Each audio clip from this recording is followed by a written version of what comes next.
Good morning, everyone. Happy Tuesday. It is now July 16th. Lisa, Dillon, Scott here with you. Of course, we're live on Facebook every weekday morning. It stays on your feed, though, throughout the day, so you can watch it whenever it works best for you. We also make it into a podcast. You can find that at inform.com/podcast and look for the Inform Minute or anywhere you find your podcasts. All right, Dillon, this morning you gave us some news we didn't really like. You said we're pretty much halfway through summer right now. I don't like it either. Oh, goodness, hard to think about that. But today we're going to get a break from the heat for the next couple of days here before it returns. Yeah, some nice comfortable days. I prefer these days that we're going to have the next couple of days. 70s, low to mid 70s today, tomorrow. Low humidity, sunshine. We'll have a couple of showers today, hit and miss. Most spots will stay dry. Just keep the storm track wrap handy. Sure. And then on Thursday, we'll be a little warmer, into the lower 80s, which is still fine, but low humidity. That's the biggest thing. The humidity is what gets you. Oh, yeah. And this weekend, the humidity will be back a little bit, and so will the heat. Okay. And then we have more heat into next week with temperatures in the middle 80s to upper 80s, maybe a couple low 90s mixed in there. But it does look dry, so that's promising too. So. Just a couple cooler days. I'm okay with it. Gonna make the most of it. Gonna golf every single day this week, right, Scott? Oh, yeah. It's gonna be gorgeous. Be outside, and if you have any yard work, gotta mow the lawn after this rain. It's a good opportunity to do it. Sure. Field work, nice and comfortable out there. So that's good news. Otherwise, great opportunity too to give your air conditioners a break. Oh, yeah. Last night before I went to bed, I turned off my AC and I opened up all the windows in my apartment, and it's just better, to get in that fresh air is just so much better. Thankfully, with this cool down, we're not tracking any wildfire smoke, so it's going to be good, just good old Canadian air. Good breathing weather. Great breathing weather.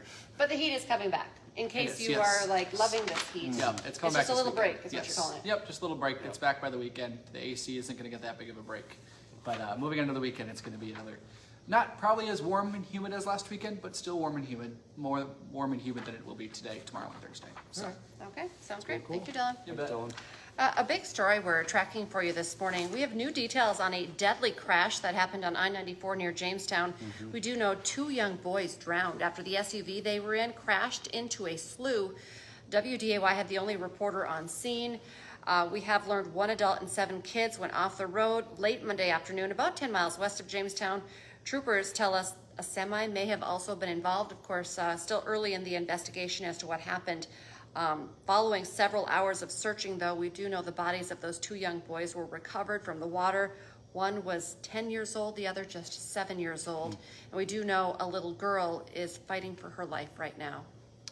All right, this morning we are working to find out what led up to a fatal stabbing in West Fargo.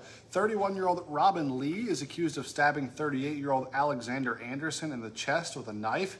It happened at the West Creek Crossing Apartments near the Red River Valley Fairgrounds around 3:30 Monday morning. Okay, Mosquitoes still really bad right now. We know that, but this is good news. Grand Forks and East Grand Forks will be spraying for mosquitoes tonight, scheduled to happen between 8 tonight and 1 in the morning. Grand Forks Public Health first detected West Nile virus in the area on June 27th. You will see the trucks out. You'll know they're spraying. They'll have flashing yellow lights on the top of them when they're out.